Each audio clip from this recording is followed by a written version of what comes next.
Hey, everybody. In my last video, I mentioned why I walked away from the left. And today I have more reasons why.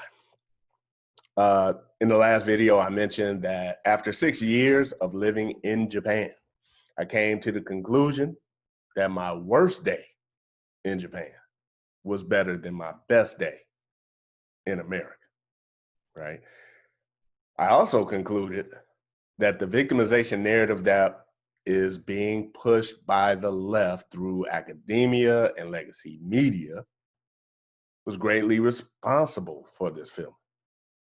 It's interfering with my pursuit of happiness here in America, right? So I walked away from the left, but I'm still here in America. So I got a lot of comments and like lots of comments compared to any other video I've done. And a lot of people wishing me well in the future. A lot of people saying they were really sad that I felt that way, and hopefully things will get better with more people walking away. And I just want to say thank you. And I also welcome any other comments, especially going forward. But I want to follow that train of thought and talk about something very fundamental to us as Americans, right? And you're going to recognize this. We hold these truths to be self-evident, that all men are created equal, that they are endowed by their creator with certain unalienable rights, that among these are, say it with me, life, liberty, and the pursuit of happiness. Now, there's nothing for you to do. This is your birthright. If you're born here, this is what you get, right? If you become a U.S. citizen later in life, this is what you signed up for. Life, your right to life, to liberty, and to the pursuit of happiness. I'm sorry to disappoint a lot of people by saying what I'm about to say. America doesn't guarantee you happiness. It only guarantees you your right to pursue happiness. Now, with that said, I'm gonna keep going. Now, that to secure these rights, governments are instituted among men, deriving their just powers from the consent of the governed. There's agency here. You don't just sit back. You have to do something. You have to consent. How do you consent? Well, you make decisions and say, okay, I approve of this. How do you approve? Most likely you approve via vote. What if you disapprove? Well, you can go out and protest peacefully, right? There's consent. Agency is involved here. You have the right to vote after you reach a certain age, right? Now, the left, I include the Democratic Party and legacy media in the left, all too often implies that Blacks and other minority groups, and even whites today, more on that later, have no agency, and therefore that need the government to act on their behalf. And mainly they act on our behalf by passing various laws and stuff, policies to protect you, right? Children don't have agency. Their parents and other adults act as their agents.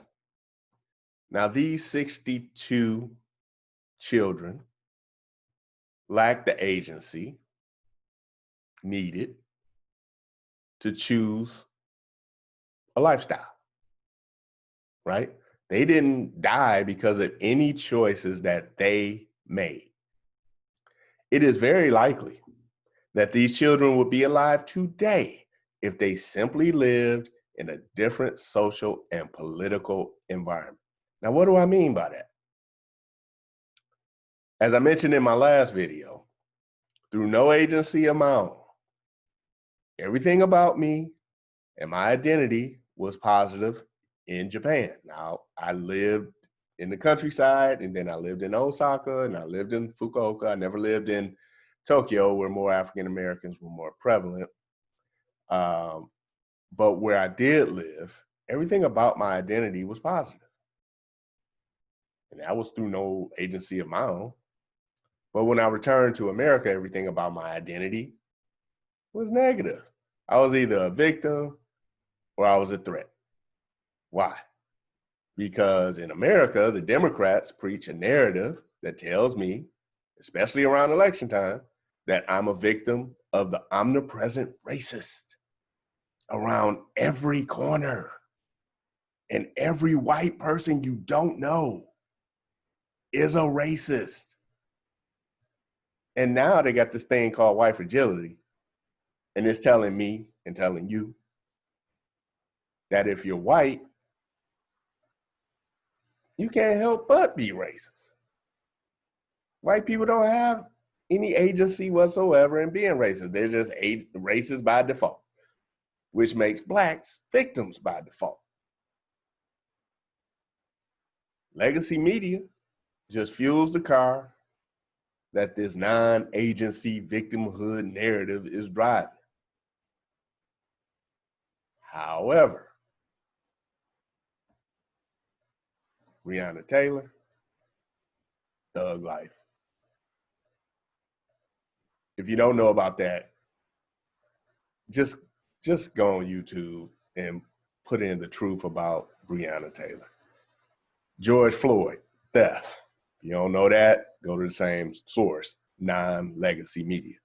Jacob Blake, domestic violence. If you don't know about that, go to a different source, non-legacy media. Do these people, did they deserve to die or get 7 bullets in their back?